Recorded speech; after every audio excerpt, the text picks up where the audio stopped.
This is WPTV, William Patterson Television.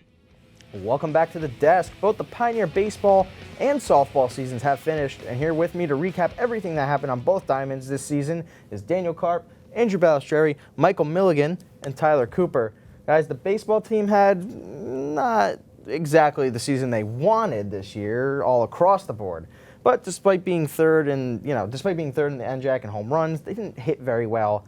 Andrew, take us through the Pioneers baseball season. We'll take a look at the stats from the season. Hitting-wise, batted .262 on the season with 31 home runs, an OPS of just over 760, and 400 strikeouts for the Pioneers. Flipping it over to the pitching side for the Pioneers, pitched 327 innings with a 6.81 ERA, 272 strikeouts, and a whip of 1.82. Not the best numbers for the Pioneers this season. Yeah, historically been a very good baseball team, but a lot of guys left, a lot of new blood in there. So, Tyler, we'll go over to you. Recapping this season, what's one thing to take away from this baseball season? Yeah, one thing that I could take away from the season is like the new guys that stepped up this season. Like for instance, Austin Jack. He came in, a couple last year, for a transfer student. He really stepped up and made the most of what he had in his roles. Like he played a little left field because his primary position is catcher, and he's pretty good offensively. His batting average, he ended the season with .264, so he's pretty good offensively, and he had a good season. Yeah, I agree. Those guys stepping up were big time. Karp? Talk about the freshman performances, specifically like Ty Kobalakowicz and Rob Nathan on the pitching side. Kobalakowicz came in, we interviewed him, Gavin and I, a couple weeks ago. We said that, they didn't no other colleges took a chance on him, but WP took a chance on him, and he showed up. And Rob Nathan, on the same time, on the pitching side, he was awesome, had a couple good performances. So these guys are going to pave the way forward next year. Yeah, absolutely. I think it's a really solid foundation for the years to come. Michael?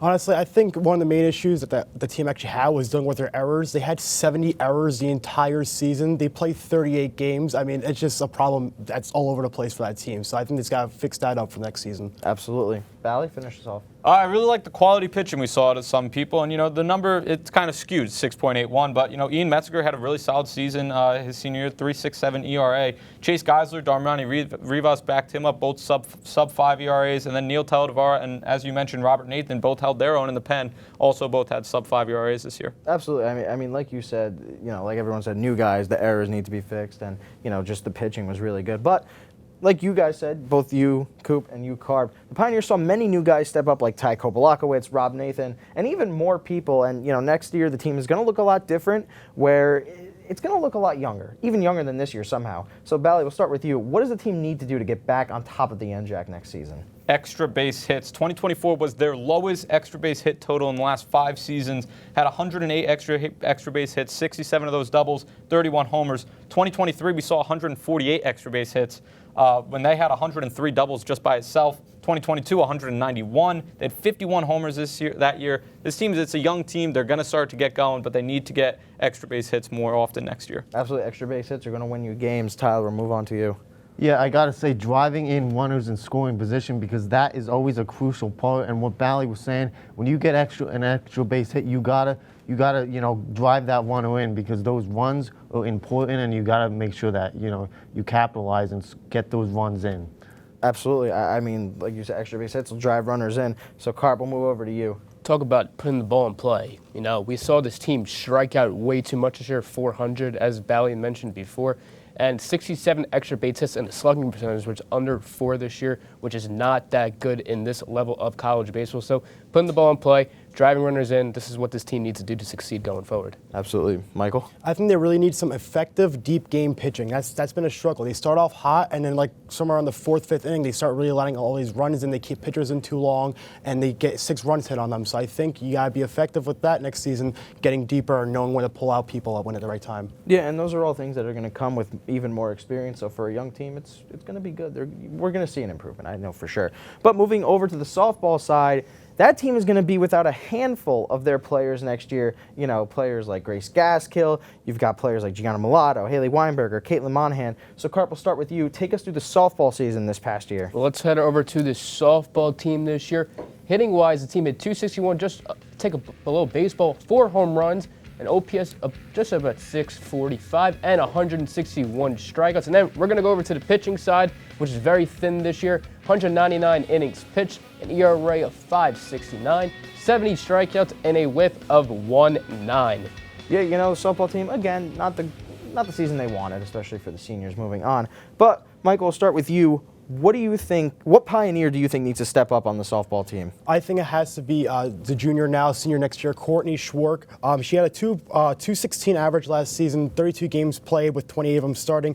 Next year's a senior year. Next year's a time for her to step out big for the team. The outfielder needs to just, maybe work on some hitting a little bit. But I think next year she's going to be the one that's going to have to step up for this team. Absolutely. Anyone moving from a junior to a senior needs to step up, especially in leadership. Ballistreri? I got to go with Lila Guthrie. She hit .310 this year, had 2 homers. She was fantastic on the mound, had 32 strikeouts. Listen, she's their number 1 pitcher on the mound, and next year she's going to become their number 1 hitter at the plate. She's going to need to become a leader on this team. I think she has all the qualities of becoming a great leader on this team. They're really going to be relying on her on both sides next season. 100%. Tyler? Yeah, I got to talk about the rising junior, Haley Backo. She's got to step up next year. She contributed with 13 hits this season, but I would like to see more of that because she's known for driving, hitting the ball into gaps, and that's very important. I want to see more from her at the plate next season. So she's got to step up. Daniel, finish us off. Let's talk about Kylie Anthony. As we mentioned, the pitching was thin this year with Lila Guthrie, Kylie Anthony, and Gianna Morrow. So if she's got to just focus on pitching, and she'll be okay next year. Behind Lila Guthrie, the pressure's actually going to be on her a lot more next year with that thin pitching. Hopefully we recruit another pitcher, but it's going to be Kylie Anthony for me. Yeah, all those players are going to have to step up to make sure that team gets back on track because their season didn't end the way they wanted it to. They lost their last 2 games of the season to TCNJ, and then they fell short of the playoffs. Karp, we'll start with you. What do they need to improve on for next season? It's got to be hitting in bunches, hitting in a row. Aside from the strikeouts a lot, we see this team hit like a single and then they go quiet and then they'll hit another single. You got to get hits in a row. You got to get 2, 3, 4 hits in a row. You have to have a big inning. We really didn't see them have many big innings this year, and a lot of their hits came later in the game when the starting pitcher came out. So it's going to be hits in a row for me, Yeah, get on the streak. Baseball's a streaky game. Yes, you absolutely. need to get on a streak. Milligan? Honestly, it has to be getting on base by any means necessary. I know that sounds goofy. I understand. It does sound goofy. I don't care if you bunt. I don't care if you sprint down a line and force an error. You got to get on base by any means necessary. Just doing that, that's going to help out a little bit, but just force yourself on base. That's all I got to say. I know it sounds weird, but you got to do it. You got to get on base to score runs. Tyler? Yeah, we need to see, an improvement with the pitching next season because we're saying it's very, we're all saying it was very thin this season because all the pitchers had an ERA above 5, and we need to, the pitchers got to, work on that, and I feel like they got to get more consistency with their players on the hill. Absolutely. Ballistreri, close us out. Got to go with clutch hits. It felt like the Pioneers just were not getting those clutch hits they needed in the 6th and 7th inning. It felt like there was a lot of games where they were down just 1 run, 2 runs, 3 runs, and they just couldn't get the timely hits when they needed them. It's something that really needs to be improved this next season, and there was a lot of heartbreaking losses. I got one last thing, Marc. Roll ears, baby! Bringing it back. But that will wrap up this season of William Patterson Sports. A big shout out to all the student athletes who have tuned in and showed love to us all year long. We look forward to seeing all of you again. Let's go over to the ice